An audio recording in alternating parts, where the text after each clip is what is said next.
Good morning, everybody. Welcome into M&M Across the Board. Sean Martin, Ashley Miller. Where's Eric? Where in the world of sports is Eric? Eric is on the DL, the IL, as they say, for today.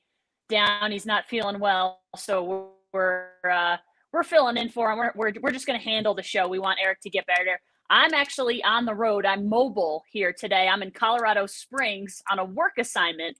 So Sean is really going to run the show today. I'm on here for a little while, but can't spend a whole heck of a lot of time. So Sean, we're going to go all over the place to start, and just kind of you and I are going to throw ideas back and forth and thoughts and talk about all different kinds of sports, whatever we want. And then you're going to take it from there. And we have a guest. Tell us about our guest who we're going to have on today. Our guest is Chris. He is Twitter at Detroit Beastie. We'll bring him on a little bit. He's a fantasy football, daily fantasy sports guru.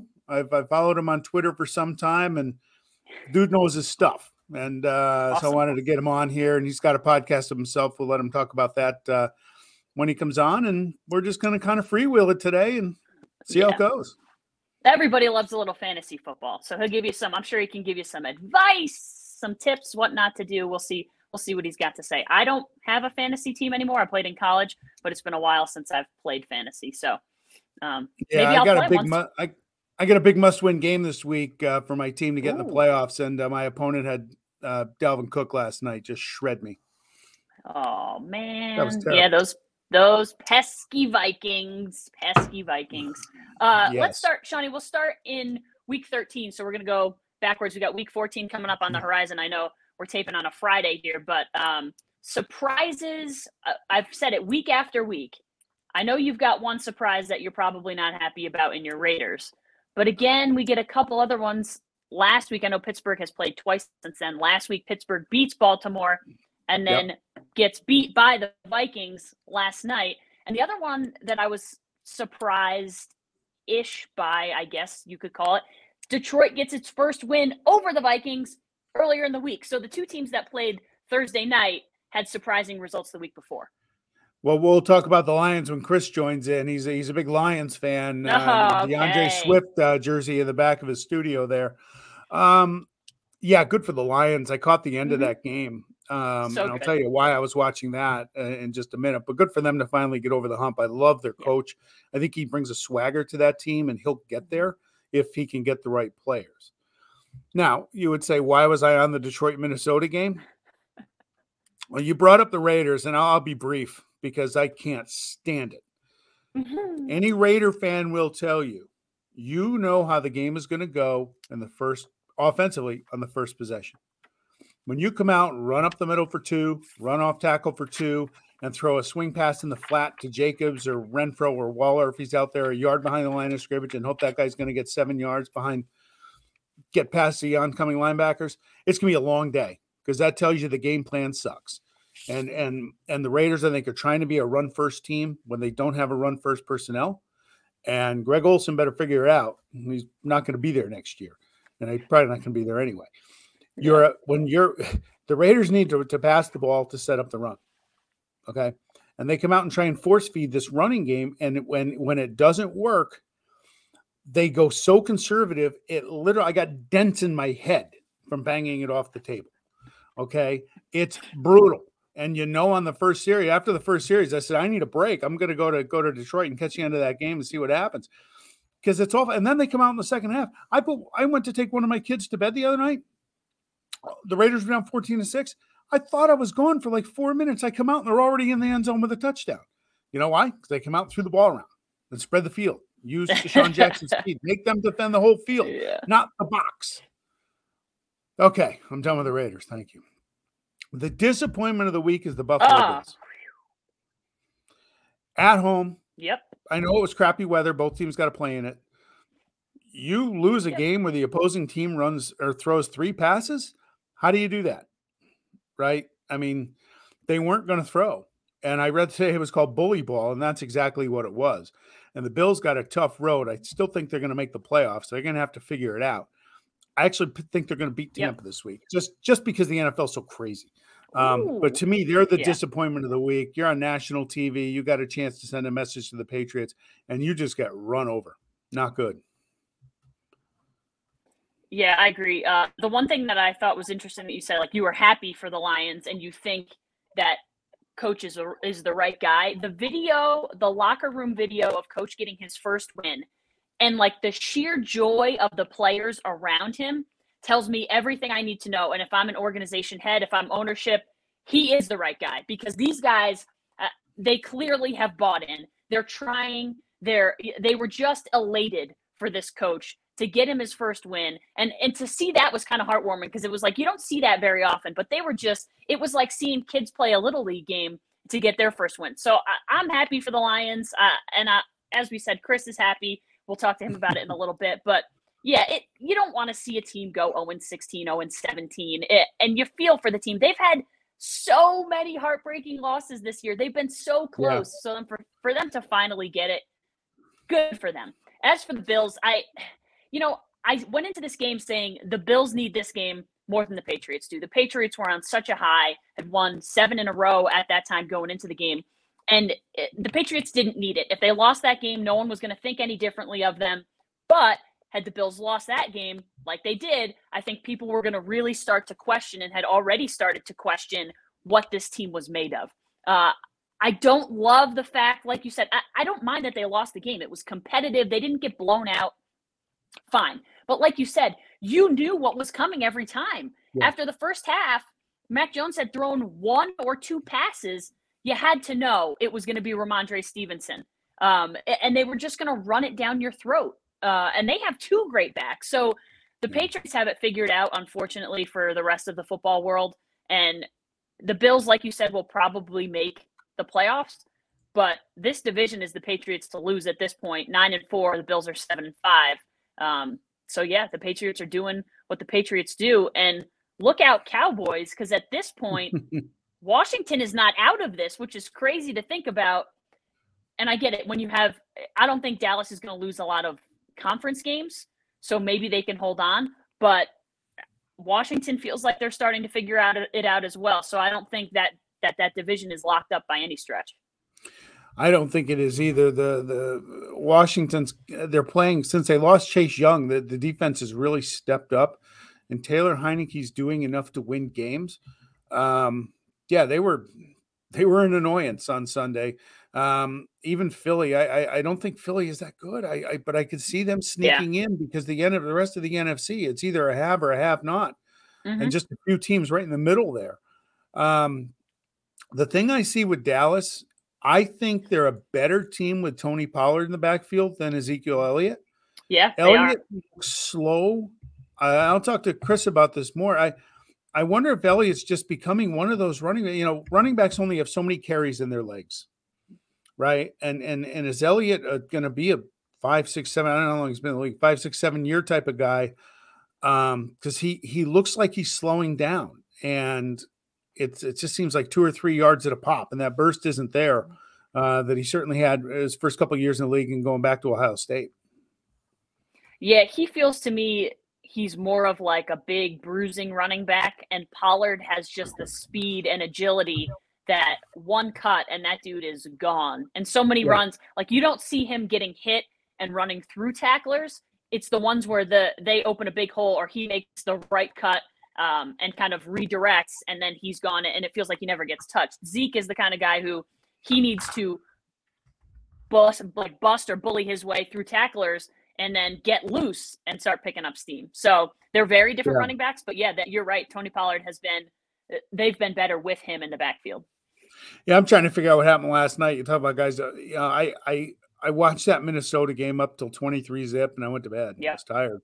And I was just like, God, if Mike Tomlin had any decency, he'd just take Ben and say, sit down for a little while. You're getting killed out there. You're getting a little older. Your bones are a little more brittle. And they got back in it, and good for them. I think their season's over, but good for them for battling back. But he just took a beating in that game. And the Vikings are just such a Jekyll and Hyde team. You can't figure them out. Yeah, I was a little perturbed. So I was at dinner because we're 2 hours behind here. So everything happens a little earlier. So I'm looking up when we got there, it was like 21, 23, nothing, something like that. And we're all kind of like, whoa. So we stopped watching. And then by the end of dinner, we turned around and Pittsburgh had just gone in for its third touchdown. This was early in the fourth quarter. And I questioned going for 2 at that point because I'm always of the mindset, like, kick the extra point and make it an 8-point game. Now it's a 1-possession game, and you go for 2 later. That's always my thought, is like, the extra point is the sure thing. Kick the extra point because you never know what happens after that. You go for 2 then, and now you're down 9, and it's a 2-possession game with 12 minutes to go. I'm not sure how NFL minds think of that, but I sure as heck would have kicked the extra point and said, okay, well, now it's a 1-possession game, and we've got almost a full quarter to work with. Yeah, the dumbest thing in the NFL is that little card that tells with the coaches what they should do, because it doesn't make sense. I am 100% in agreement with you. It drives me nuts when coaches go for 2. You only go for 2 when you have to. Right. Okay. And you're right. You kick the extra point, then you get it if you get down in the spot. Now, you're right. It's the exact scenario, because sometimes when you start chasing points, you're leaving points on the field. When they need that 1 point goes on the scoreboard, because you don't know what's going to happen. 12 minutes is a long time. Yeah. In an NFL game. It really is. I was thinking, like, what if your defense comes up with a pick 6 on the next possession? Well, now kick the extra point or go for 2. Doesn't matter if you miss either, because then you can kick a field goal for the win. You know what I mean? Like, there's just so much that can happen that you could have set yourself up better for. Yeah, and oftentimes you'll see a team that need that extra possession. They need a field goal, and even if they get it, it sets them up, because the way they do it, where they could give up a field goal at the end and lose by a point rather than that field goal being a tying thing. It's a crazy scenario, but I can't stand it when coaches go for it too early. There is such a thing as too early. Yeah, no doubt. The Bucs have the NFC South pretty much wrapped up. That division is no good. Even if they were to lose to the Bills, they're fine. The Packers also have the NFC North wrapped up. So there are a lot of divisions, and we kind of had said that in the beginning. The one I think that's surprising is the AFC South. We were all on the Titans, and look out for the Colts. I don't think the Colts will get it done, but like we said, in this season, I wouldn't be surprised if without Derrick Henry, the Titans just can't get the job done, and a team like the Colts sneaks in. I have them both making it. Mm-hmm. I have Tennessee winning the AFC 12-5. I think they're the only 12-5 team in the AFC. Okay. Let me just call up their schedule real quick, and I'll back that up. Jaguars at home, at the Steelers, 49ers home, Dolphins home, at the Texans. That's a 4-1 finish. No doubt. I mean, 3-2 at worst. Yeah. And I have just kind of looking at the schedule that's coming out. I think you're going to have 6 teams in the AFC finish 11-6. And with the Titans going 12-5. Okay. So that's, it's projecting what's going to happen. Playoff teams, Pats will win the East on a tiebreak over Buffalo. Chargers win the West on a tiebreak over the Chiefs, the Bengals, and the Titans wild cards, Indy, Kansas City, and Buffalo. Baltimore's out. The AFC North is interesting. That's the one, I think, of all the divisions, it's probably the division that I would say, I don't know. I can't pick. I don't think it'll be the Steelers because they're, too Jekyll and Hyde. But whether it's the Ravens or the Bengals, I don't know. I don't know who wins that division. I'm not sure. But it's a crapshoot in that one. I have the Bengals running the table to get to 11-6. And here's what I got. I got the schedule. The 49ers at home, at Denver. Bring up Denver in just a minute. The Ravens at home, the Chiefs at home. That's a statement game of, try and get a young team over the hump. And then at the Browns, who are kind of be DOA at that point. But that's tough sledding. It is tough sledding. But they're a tough team. No doubt. But I could see them, like, with the way the season's gone, would you be surprised if they went 2-3? Could be. I wouldn't. Those teams like the Chiefs have figured it out, and that every one of those teams has shown glimpses of being a really good team at some point this season. I think the Browns are long beyond it. All of their glimpses were in the early weeks of the year. But yeah, I will be surprised. I say I will be surprised by nothing in the NFL anymore. I lied because I probably will be next week, but I'm trying not to be surprised by anything at this point. Yeah, I just like the Bengals. I think they 4-1. That said, they weren't very good on Sunday at home against the Chargers. Yeah. The Chargers, who I put a hex on, they seem to have gotten it together. I think they're going to finish strong, but yeah, we'll have to see what happens. But yeah, I think the Bengals will win that, and I think the Ravens are going to miss by a game. Yeah. Finish up. You brought up the Broncos, and we'd be remiss not to mention it. I am in the state of Colorado, so I'm sure people here are feeling it. But Demaryius Thomas, former wide receiver for the Denver Broncos, passed away. He's 33, Sean. I mean, this is a guy who was one of the best at his position, and especially for sheer size. And what he was able to do with those Broncos teams was really, really impressive. Yeah, he was, a tight end, a wide receiver in a tight end's body, and he was fast, had great hands. He was a hassle to play against. Anybody that watches this show, look at my shirt, I'm a Raider fan. But Demaryius Thomas was a great football player, and the New York Post is reporting, or his cousin is saying, that he may have had a seizure in the shower last night. It's sad, and condolences to his family and the Bronco community. All this stuff can be shocking, and it's even more sad. He's 15 days away from his 34th birthday on Christmas Day. So yeah, that's tough news. 33, that's way too young. Yeah, no doubt. And from all accounts, a guy like Peyton Manning says, I think his quote was, he was a Hall of Fame player, but he was a better person. So that tells you how good of a person he was. So yeah, I mean, everything that I've seen, all the tweets from former teammates, former coaches, positive, glowing, people are heartbroken, which you understand, because it's, when something like that happens, it's just too unexpected. He wasn't sick.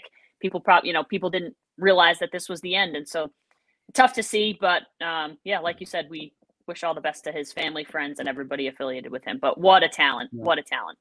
For sure. What else you got on your plate before you have to leave us? Yeah, let's go college hoops a little bit. We got Rutgers. Props to Rutgers, baby. How about Steve Pikiell and the job that man has done turning that program around, and good for them. They knock off the number one team in the country in Purdue, and that's huge. To me, they have, if there's any team that struggled in the last decade or 2 decades, it's been the Rutgers Scarlet Knights. So it's cool to see wins like that and just what it means to those programs. Purdue did not last long, and a lot of those teams do not last long. When they hit number one, they fall right back down. So yeah, just wanted to give a little shout out for college hoops. I think I love seeing programs like that. Listen, I love that Purdue is in the position that it's in, because I like when new blood comes in, and they'll be fine. But love to see a team like Rutgers get a win like that. Yeah, Steve Pikiell built Stony Brook in the America East, covered them. You and I'm sure you were there too. America East tournaments up here at UAlbany. He built that program into the best in the conference before going to Rutgers. That was a great win, and that crowd went bananas last night, so they're probably still going.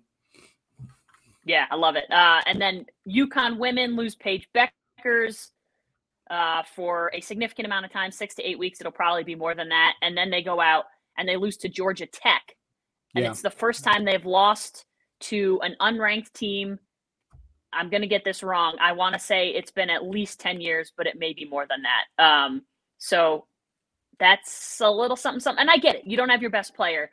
But a UConn team, even without its best player, cannot lose to Georgia Tech. So that tells you just kind of how different. And this UConn team wasn't the best it's ever been, even with Paige Beckers. So they might struggle a little bit this year until they can get Beckers back, which is a long time from now. Yeah. Yeah. Hey, you got a whiteboard segment for us before you go? I do. I got a fake whiteboard because I don't have a whiteboard out here. You're on the road. You got to make do with what you can. Yeah. My whiteboard is fake slide. Everyone, I'm sure people know what you're talking about as soon as you say fake slide. If you haven't seen it, the Kenny Pickett video of him, quarterback for Pittsburgh in the ACC championship, running. He's, wide open running, comes up on some defenders and fake slides. And first of all, I don't know how he did it, because I would have torn every ligament in both knees trying to do it. Fake slides, stays up. The defender totally bit on it and was basically like, okay, stopped.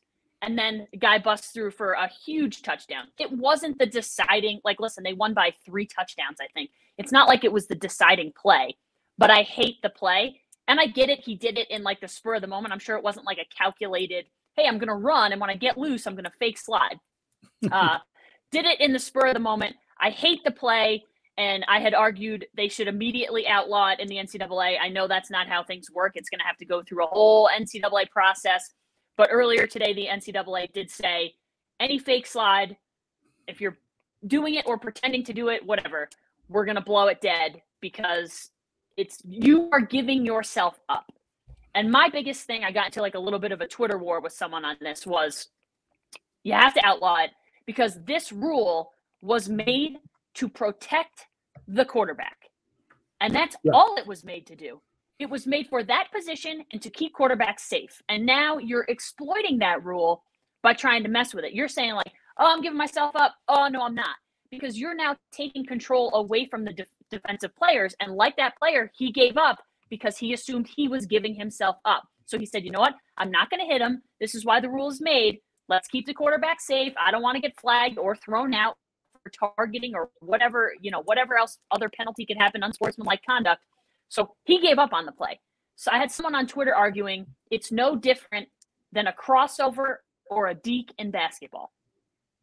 Well, yes, it is. Yeah, it is. Because you can cross over and deke on the football field too, unless you're a quarterback faking a slide. That's the only way that it's different, is that it's a quarterback and he's faking a slide.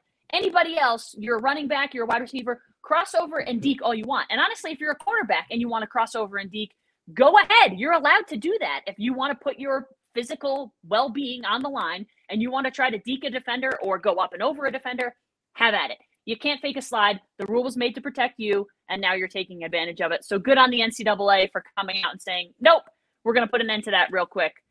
It was fun to watch. It went crazy on Twitter. The people loved it. But yeah, I hate the idea of it being allowed, and thankfully it's not. Yeah.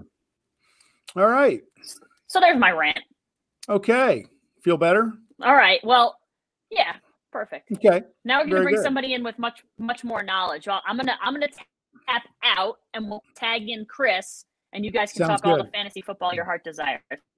Very good. Right. Hey, enjoy the rest of your trip, and good luck to the Golden Knights. Yeah, St. Rose women's soccer playing for a national championship tomorrow. So there you go. See you guys all later. Right, have fun. All righty. Bye, Sean.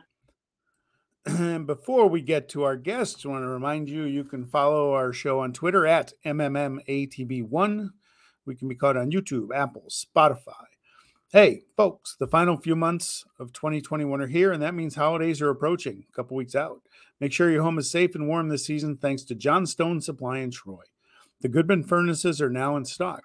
Goodman furnaces are not only made in America, but they're also a perfect blend of efficiency and dependability for wherever you may live. Don't forget to clean out your air filters before your friends and family visit this season. Find out ways to purify the air in your home and adjust your air filters before the big holiday events by connecting with Johnstone Supply in Troy. Visit them on 6th Avenue in Troy from 8 a.m. to 5 p.m. or call them at 518-272-5922. Where there's George, Tom, Kev, or James, the crew there will be there to offer you the best recommendations for this season. So call them today and get the best advice on how to prepare your home for the snow, to change your boilers or furnace. Call Johnstone Supply in Troy, 518-272-5922, or leave them a comment on Facebook.com/Johnstone Supply Troy, New York. And with that, we're going to welcome the Detroit Beastie. Thank you. Good morning. You know what? I wish Ashley was still here so we could cross paths for like just 2 seconds. The whole time you two are talking, I don't know if you're aware, but I take notes of everything, all my DFS stuff. I write everything down. So while you two were talking, it was a great conversation. I wrote a few things down, nothing special, but just that's how my mind works. I don't want to forget stuff. If you have a good point, when you're talking about Kenny Pickett sliding, Zeke and Tony Pollard, I write everything down just in case. I don't know if it's I don't want to think it's my cross to bear because I like to bear it. I love to take notes and go from there. So thanks for having me on this morning. Sure thing. Hey, why don't you tell us a little bit about yourself, your website and everything you have going on. Your DFS predictions are spot on. I can speak for that from personal experience. Thank you. Yeah, I'm a Detroit Beastie, born on the east side of Detroit. You want me to go all the way back to where I was born in 1984, and we'll take like an hour or two. We'll go through everything. But no, yeah, I write. I just love DFS content, and it all started years ago.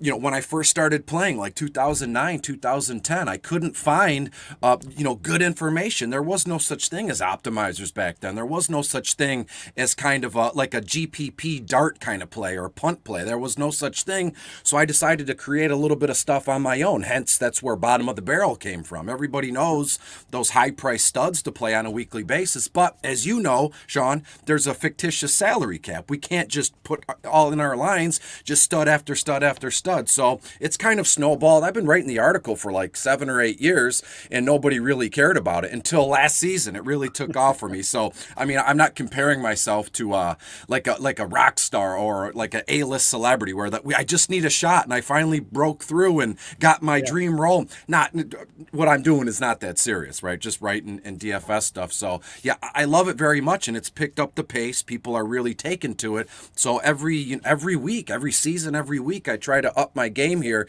And last year, I've been taking these notes since day one, but I've never shared them. I didn't think anybody would give a crap about my notes because they're just for me to help me through on a broadcast or help me, you know, when I'm writing an article or something. But they're just as big a hit as the DFS videos or Bottom of the Barrel is. And you can find all that stuff at Team Rise or Fall right now. Got a great group of guys there, a few females. The Discord is free. It's outstanding. How can I say this without sounding like an egomaniac? Like at the end of last season, you know, a lot of people reached out. Hey, we'd love to have Bottom of the Barrel, you know, on our website, or we'd love to do this. So I was able to, you know, look around and make the best possible decision where I was going to take my content, you know, and where I was going to. And I you know, Team Rise or Fall is where it's at. You know, a lot of what we do here, I'm sure you can attest to this. You and Ashley, you're close. You're friends. It's almost like your family, right? So when you go to work, when you punch a clock, manual labor, if you're in the office somewhere, you want to feel, you know, wanted. You want to feel like what you're doing is good. You wake up and you feel good about it. And everything I do at Team Rise or Fall, I feel good about it. It gets great results, and everybody's just constantly, you know, banging ideas off of each other because we're trying to up our game here. You want to go somewhere where everybody talks you up. They're not trying to hold you back. Like, you know what, Chris, you're doing pretty well. Maybe we should pull in the reins. None of that stuff happens at Team Rise or Fall. The creativity there is off the charts, and I've never been told no once. No, you can't do that. No, so it's a very productive, you know, website for me and how my mind works. That's awesome. Hey, let's talk about fantasy football for a little bit, right? You got playoffs coming up. Beginning of the season, there's a few philosophies that I subscribe to that I know most won't and most people wouldn't recommend. I think people like having me in their leagues. Look, after the first round or two, my first philosophy becomes best rater available. Is there a danger in taking too many guys from one team from what you see? No, not at all. And Sean, I don't know how many years you've been playing fantasy football. Not to be rude, but I would imagine, you know, 15, 20 years plus. That might be on the low end. Yeah, that's on the low end side of things. So every year, especially with the addition of social media now, everybody has an opinion. Everybody gets it out, you know, in real time here. So way back when, you know, let's just call it what it is, 15 or 20 years ago, there was no, you know, draft philosophy or draft strategy. All this 0 running back, 0 wide receiver. You know, we've been doing that for 20 years, but there was never a name to it. It was just what we did when we drafted. And now in the day and age of social media, a wrench gets thrown into everything you do. Everything we post, everything we do is questioned. And people go, well, this is what I'm doing, but I see that Chris or Sean is having success with this, and I want to find a happy medium here. So when it comes to draft strategy, this probably won't be a popular answer, but I honestly think it's different draft to draft because every time you're drafting, you have different people in your league. Let's say I'm in a family league with my mom and my uncles and, you know, my grandma who's 95. I'm going to have a different philosophy there. You know, I could probably, you know, do what I need to do and do what I want in those drafts. Instead, if I'm going against a group of people on social media who are analysts, they rank, they do that, you're going to have a different strategy. So my strategy, seriously, Sean, is to not have one. Be an open book, see what the draft gives you and go from there. Everybody always talks about draft capital, right? You kind of alluded to that. The first 2 or 3 rounds, you have to hit home runs with your first, second, and third round pick. After that, anything is on the table here. And that's the way I draft. I look around and I go from there. If there's 5 people in front of me, you know, drafting it up, look, Javonte Williams is still available. He's on my radar. If I'm up again in 6 picks. If Javonte is there, that's who I'm taking. Those first 5 people pass on him, boom, Javonte Williams. Even if I already have 3 or 4 running backs on my team already. So again, it's just it's a give and take, and it's on a per league basis, let's say. Yeah. One other quick question about fantasy football and the overall view. 2 different philosophies when you're drafting a team. You have your bye weeks. Do you spread them out, or do you just say, look, I'm heavy in 1 or 2 weeks, survive those weeks, and the rest of the weeks I'm at full staff while everybody else might be suffering from a couple of hits? And any thoughts on that? I'm a survivor guy. I don't think I've ever drafted a fantasy football team with bye weeks in mind here. Again, I fly by the seat of my pants in real life. I'm a procrastinator in real life, so I'm going to draft and build a fantasy football team the same way. Hey, all 10 of my starters have bye weeks in week 8. Well, I'll cross that bridge when I get to week 8. We're only at week 1 or 2. That's what I would tell myself. That's what I do. I don't worry about it. But for me, it's tough. I'm actually having a good year in my 3 leagues. Going to make the play. I'm in the playoffs in 1, going to clinch the division. Another one. One team's going to miss out of 4. But I don't draft anybody from the AFC West that doesn't play for the Raiders because I don't want to root for them. I can't do it. That makes sense. I know it's when you and Ashley were talking, you got the Raiders shirt on, you got the Boston Bruins coffee mug. I think you have the Nebraska Cornhuskers flag in the background. I didn't know where you lived. I go, this guy might as well live on the moon. He's got, I don't know what's going on here, but I'm with you. I used to think that way as an NFC North slappy, right? I'm a big Lions guy. I would never want Aaron Rodgers on my team because he's been the thorn in the actually not only the Lions, but he's been a thorn in the NFC North for years now. I was actually looking forward to him leaving and going to just go. If you're going to go to another team, go to Denver, man. I mean, I don't care. Just get out of the NFC North. Maybe we'll have a little bit of breathing room after that. Yeah. Playoffs are coming up. Some leagues have started playoffs now. Any sleepers out there you see that might be out there on the waiver wire or guys to avoid? Also, I'd like to get your opinion on what I said about Ezekiel Elliott earlier. He just looks like he's slowing down. I want to see what you think on that. Sure. Yeah, I'll talk about Zeke briefly. So Tony Pollard has looked fantastic. They're almost right at like an even split. I believe I have them projected. I have Zeke projected at around 12 or 13 carries. I have Tony Pollard projected at 10 or 11 carries. But Sean, come to find out, that long touchdown Pollard ripped. I think it was a rushing player, or kick return, something weird kick return. He tore a muscle in his foot, his plantar fascia or something along those lines. So he did that in the game, and he's going to look to play here. Regardless, it looks to be the Dallas Cowboys are trending to are they going a changing of the guard? Zeke, you gave us a ton of good years. Ohio State guy, you're just a tough SOB. You play well, but that's how football works. Out with the old, in with the new kind of thing, right? So Zeke, whenever his contract is up, he's going to demand yet another massive, pile of money here. And running backs, they only get, really, let's be honest here, they only get one really big contract, because after that they have like a 4 or 5 year window. They have like a 4 or 5 year shelf life. So I could see in the future, I mean, I know Dallas Cowboy fans are very belligerent, and I'm probably going to get raked over the coals for saying this, but I could see a case here where Tony Pollard is the Cowboys' RB1 in the near future, and they let Zeke walk, and we might have a case where Zeke goes to another team, kind of like Le'Veon Bell or something along those lines, where he splits and tries to have success elsewhere here.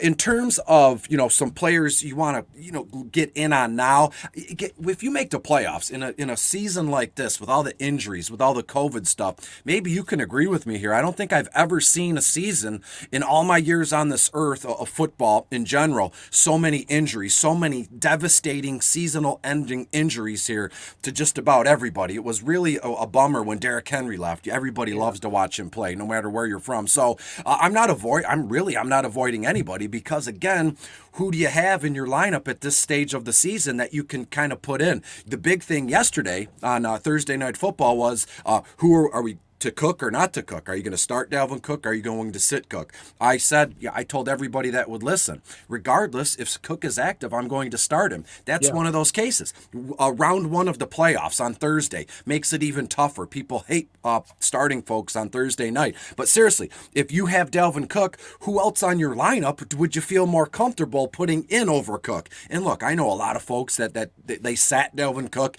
in fear of the first big hit of the game, he's out. And I'm sure they're crying into their coffees right now because he had a fantastic game. But the old mantra, Sean, we've been playing since we were kids probably, you start your stud. So I'm not pushing back or sitting anybody off the top of my head, but when it comes to playoff rosters and who can we add here, it's always about depth, right? At this stage of the game, I would imagine week 10 through 12, hopefully if you're playing fantasy football right, you would have tried to get in before the trade deadline. Grab your handcuffs, grab a couple, extra pieces at running back, and look at it now. Devonta Freeman in Baltimore, he looks to be their RB1 now, and they're giving him a ton of work, and he was had for free for a couple bucks on the waiver wire. Same thing with Donta Foreman in Tennessee. These guys are all starting to come on right when we need him, right in absence of our studs here. And then you even go down Travis Homer, Rashad Penny, I think it's an extended look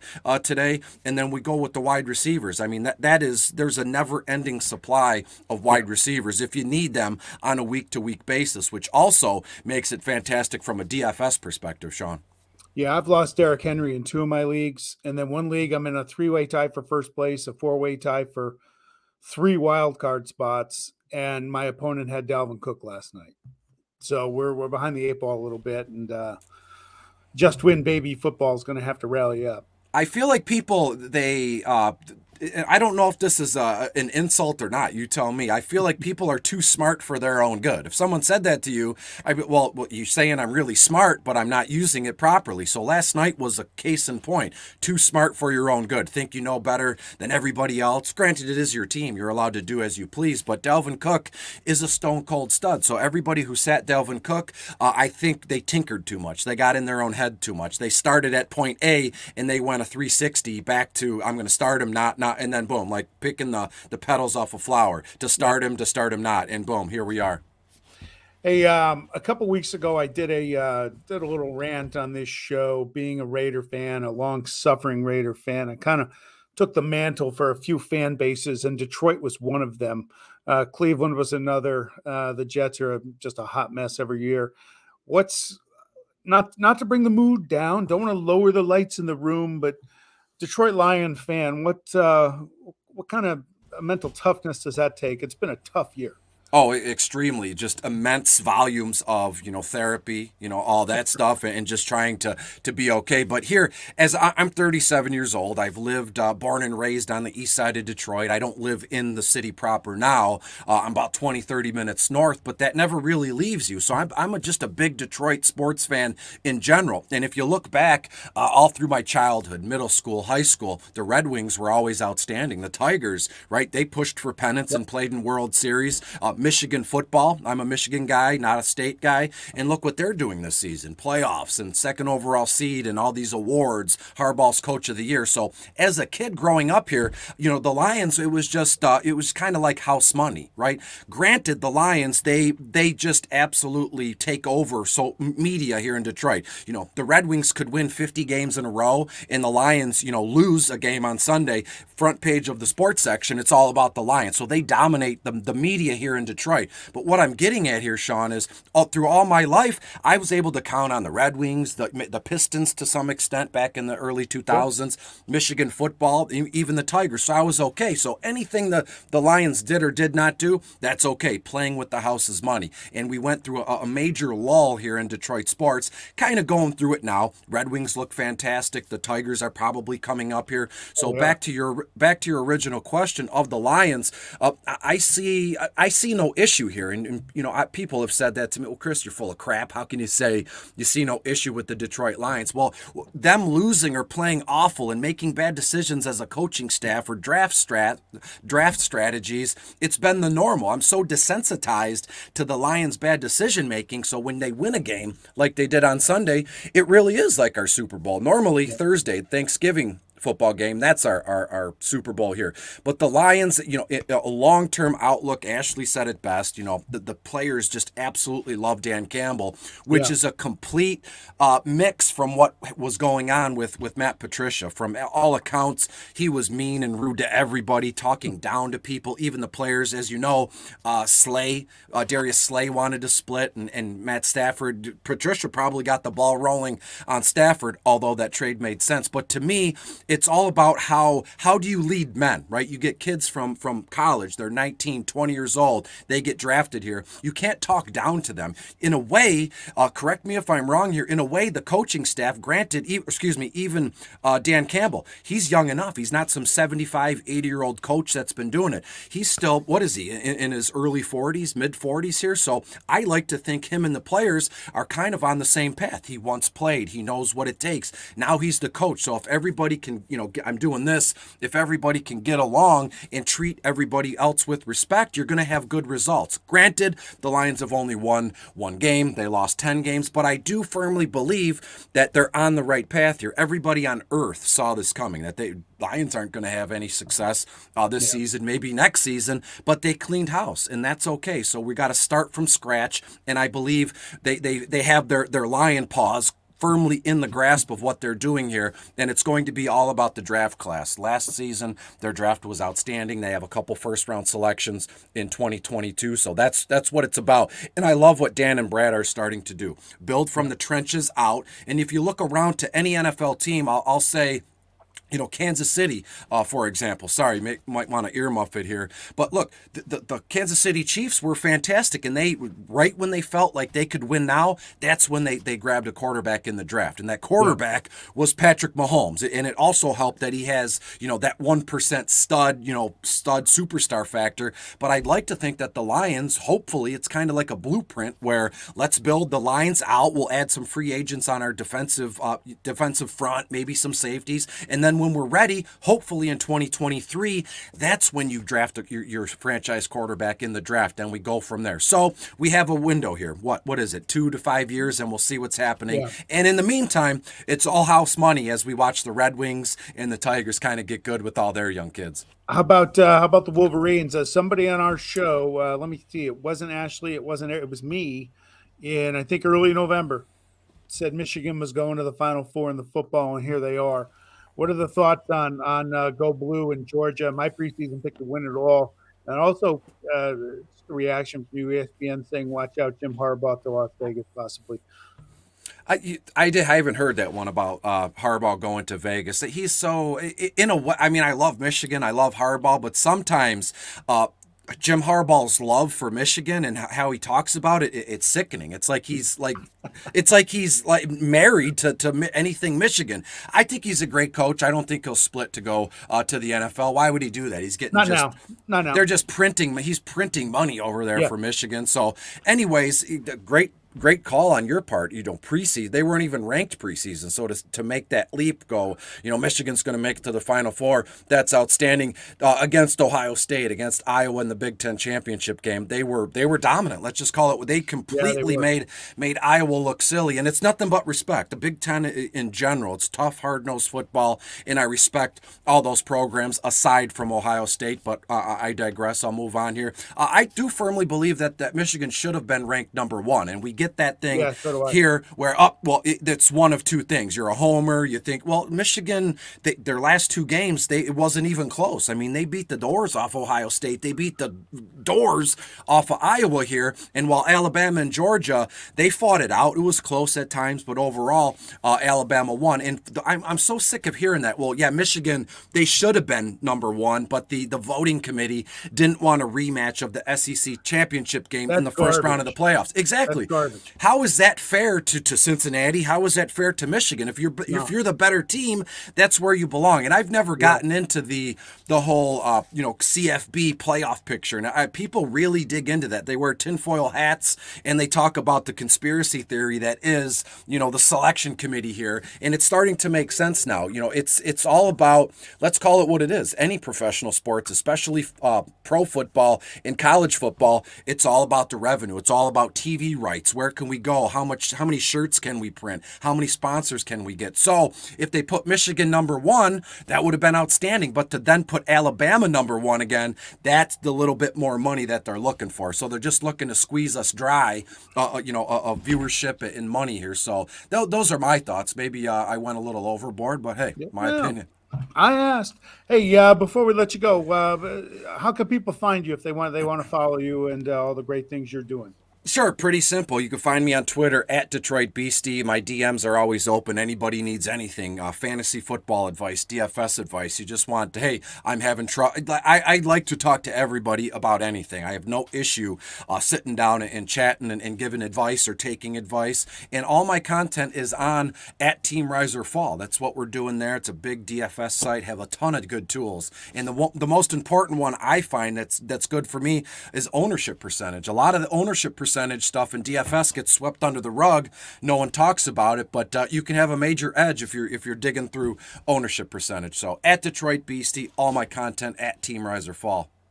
That's great. That's great. And I enjoy your DFS. Your single game content has been rewarding to me in the few recent weeks. So, hey, really appreciate you jumping on this morning, and enjoy your day. Have a great weekend. Thank you, my friend. Give Ashley my best. I'll see you. I will. All right.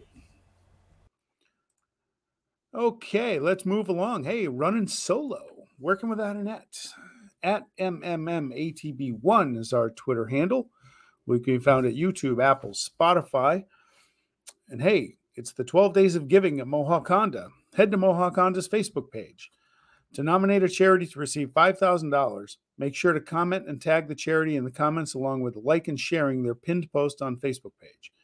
From now until December 10th, today, Mohawk Honda will be accepting admissions or submissions in the comments. On December 11th, Mohawk Honda will start announcing a charity a day until the 24th. 12 lucky charities will get $5,000 apiece. Share your nominations today. If you enjoy this podcast and other Gozilla Media shows, make sure to join Gozilla Media at this year's Christmas party tonight at Hooters on Wolf Road in Albany. Gozilla Media is partnering with DiCrescenti Distributors, Heineken, and Hooters for an exciting celebration. Levac and Gaz, one of our probably our flagship show, will be broadcasting live from Hooters 5 to 7 p.m. If you bring an unwrapped Christmas gift, the staff from Heineken will wrap your gift for you. Plus, if you bring any unwrapped kids' toy to the event, you'll have a chance to win $150 thanks to DiCrescenti. Join Gozilla Media's first ever Christmas party to celebrate the holiday. Enjoy delicious Heineken and share gifts tonight at Hooters on Wolf Road in Albany. I would love to have been there, but I'll be covering high school basketball game. Anyway, getting back to real quick what Ashley and I spoke about. I mention the AFC teams I think are going to make the playoffs, and we just want to cover the NFC real quick. Arizona be the top seed and get the bye. Green Bay and Tampa Bay 2-3 at 13-4. I like Dallas to win the East still, to hang in there. And the wild cards, the Rams, and then surprise, surprise, because I don't like the 49ers finishing schedule. Washington and Philly both make it. Never thought I'd say that this year, but here we go. College football. A lot going on this week, a lot going on in the next few weeks. The one thing I really wanted to talk about today was, to me, the best game of the year, the best moments of the year from college sports in its purest form, Army-Navy, hooking it up tomorrow. I love sitting down watching the game. I love watching these student athletes in the military academies. A very low percentage are going to get NFL looks. This is it, especially for the seniors. This is them before they go off and fulfill their military commitments to their respective academies. This game is what it's all about. It's passion, people loving the sport, giving everything they have. Very physical games. It's sometimes a battle of attrition. It's everything you could hope for in college sports. It's just, like I said before, it's in its purest form. The thing about this game that I just absolutely can't get enough of is postgame. After they shake hands, they go over to the losing team student body, and the band plays the school alma mater song, and then they head over to the winning team, and they do the same thing there. And the close-ups that CBS will give you of these athletes, there's a lot of tears there, especially for seniors, because this is it for them. The pride that goes into the game, the anguish that goes with the losing team, and the joy that goes with the winning team. It's college football. It's college sports. It's sports at its most purest form, and it's just fantastic. So if you have a few minutes to tune in on that, you can't go any wrong. The Final Four, like Chris was saying, I really, really hope that the committee didn't say, you know what, we don't want an Alabama-Georgia rematch so soon, because rematches sometimes fall flat. You hope that didn't go into it. I think it did. I think kind of Michigan gets hosed on that a little bit. They should have been the number one seed, and I think Cincinnati is probably a more appealing draw. Not that the Bearcats are going to be a walkover by any stretch, but I'm not sure what the committee was doing there. But I think they did kind of, I don't think you have the top 4 teams ranked in the way they should, but anyway, they didn't ask me. So championship week, the team I felt really bad for was Oklahoma State. They were probably a yard and a half away, I think, from maybe making the tournament. I think had they won the Big 12, they might have gotten the nod over Georgia simply because Georgia just got their doors blown off. That legendary once-a-decade defense got shredded. And it's going to be a hard go for them. You know, these are college kids. You got to remember that. And getting over a beatdown like that's going to be very tough. And they have a few weeks to do it, but they also have a few weeks to lament just how devastating that was in losing to Alabama. Bryce Young, by the way, was great. Probably going to pick up the Maxwell Award last night. Probably going to scoop up the Heisman Trophy this weekend. 2 bowl games I want to mention. I think are going to be the best of the bunch outside of the playoffs. Fiesta Bowl, Notre Dame, and Oklahoma State. Irish, you would think you're going to be pumped to play for new head coach Marcus Freeman coming up from the defensive coordinator spot. He's 35. That's a big job. We'll see how he does. Utah and Ohio State. Props to Utah. I mean, they throttled Oregon twice in the last month or so to win the Pac-12. We'll see if Ohio State, how they do in the Rose Bowl. Do they care? That's the biggest challenge with bowl games. Teams that are going to games, I don't know how the Rose Bowl can be a disappointment. But for Ohio State, a team that had playoff aspirations, it very well might be. So we'll see. I could see Utah really battling Ohio State. They don't have the talent, but they might have a little more heart and a little more ambition that day. And then hopefully you don't get too many opt-outs. I can't stand them when the college football players opt out of the bowl game. I get it. They don't want to get hurt. They want to start training for the NFL Combine, tryouts, workouts, all that stuff. I still don't like it. The bowl game is a reward. It's as much for your teammates and for what's coming next in the next few years, but it's going to happen. So give somebody else a chance to step up. Coaching. Mario Cristobal heads to Miami. Yeah, it's a tough sell. You know, leaving Oregon, he's built that program, or he's kept it going.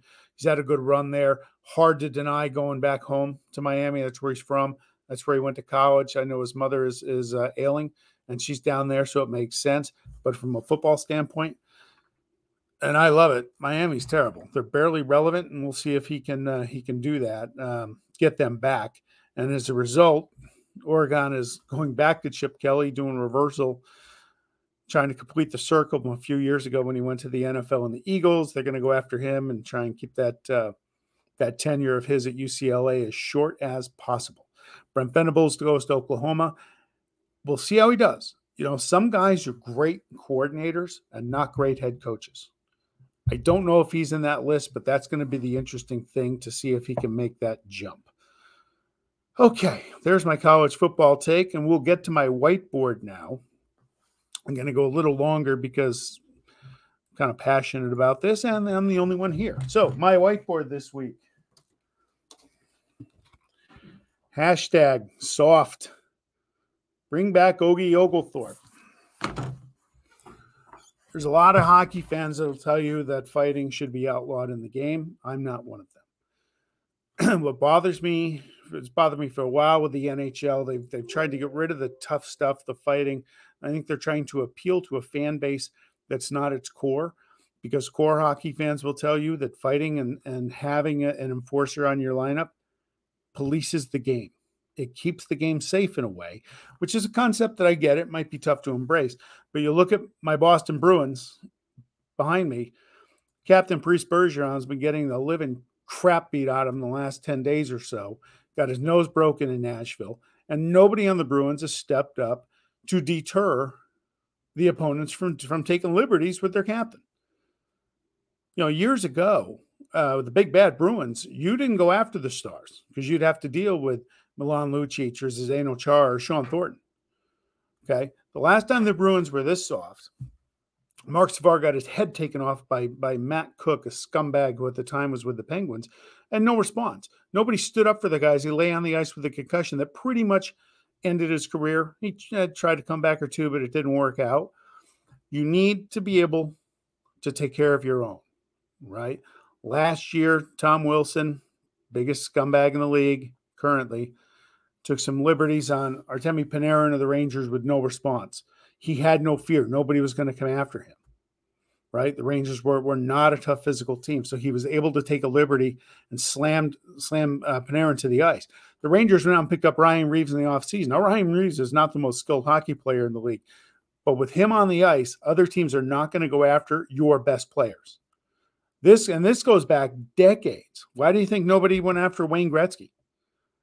Right? Because if they did, they'd have to deal with Dave Semenko, who was a big, strong, tough man. And it was a deterrent.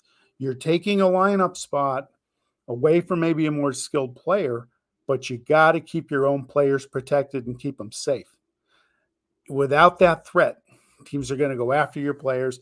And as a league, it suffers because your best players are now targets, and they could very easily more apt to get injured if people are getting after them. And it's going on in Boston now, and it just pisses me off. So anyway, so let's go Bruins. Make a trade. Get Jake DeBrusk out of here. He wants out. They want him out. Get him out of here. Even if you trade him to Calgary and bring Lucic back to fish up a contract, that'd be the best thing you could do for me for Christmas. That'd be a nice Christmas present. We'll phrase it that way. So, okay, gang, it is that time to say goodbye. We'll see you all next week. Hopefully we'll have Eric and Ashley back with us at M&M Across the Board podcast. Have a great week, everybody.